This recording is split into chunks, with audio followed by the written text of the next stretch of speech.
ನನ್ನನ್ನು ಹೀಗೆ ಚಿತ್ರಿಸಬೇಕಾಗಿದೆ.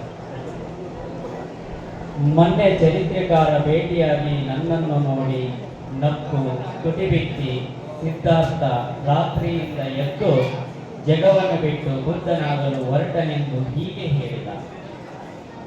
ನಾನು ಯಾರಿಗೂ ಹೇಳದೆ ಯಾವ ರಾತ್ರಿಯಿಂದ ಎದ್ದು ಹೋದವನೂ ಅಲ್ಲ, ಜಗವನ್ನು ಬಿಟ್ಟವನೂ ಅಲ್ಲ. ನನ್ನ ಕುಟುಂಬ ಪರಿವಾರ ತಂದೆ ತಾಯಿಗೆ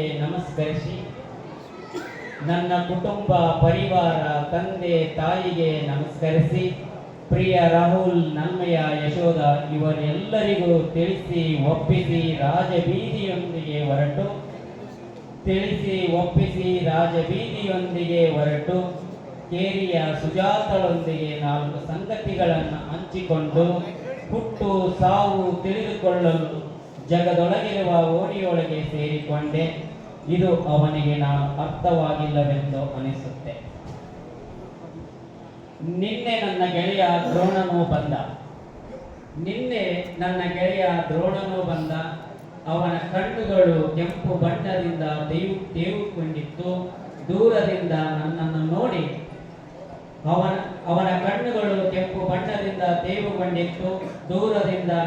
ನೋಡಿ ಬುದ್ಧ ಸ್ನಾನ ಪಡೆಯಲು ಮರದ ಕೆಳಗೆ ಕೆಂಪು ಬಣ್ಣದ ನೀರು ಬದಿಯಲ್ಲಿ ಕೇಸರಿ ಉಡುಪು ಧರಿಸಿ ಸನ್ಯಾಸಿಯಾದನೆಂದು ಹೇಳಿದ. ಹೌದು, ನಾನು ಮನೆಯಿಂದ ಹೊರಡುವ ಮುನ್ನ ಬಟ್ಟೆಯು ಧರಿಸಿಕೊಂಡು ಬಂದದ್ದು ಸತ್ಯ. ಬಂದು ಎಷ್ಟೋ ವರ್ಷಗಳು ಕಳೆದವು.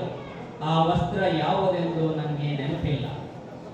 ಆದರೂ ನನ್ನ ಪ್ರಜ್ಞೆಗೆ ಅರಿವು ಪಡೆಯಲು ತಣ್ಣನೆಯ ಗಾಳಿ ಬೀಸುವ ಬಯಲಲ್ಲಿ ಇಂದು ಧ್ಯಾನಕ್ಕಾಗಿ ಮರದ ಕೆಳಗೆ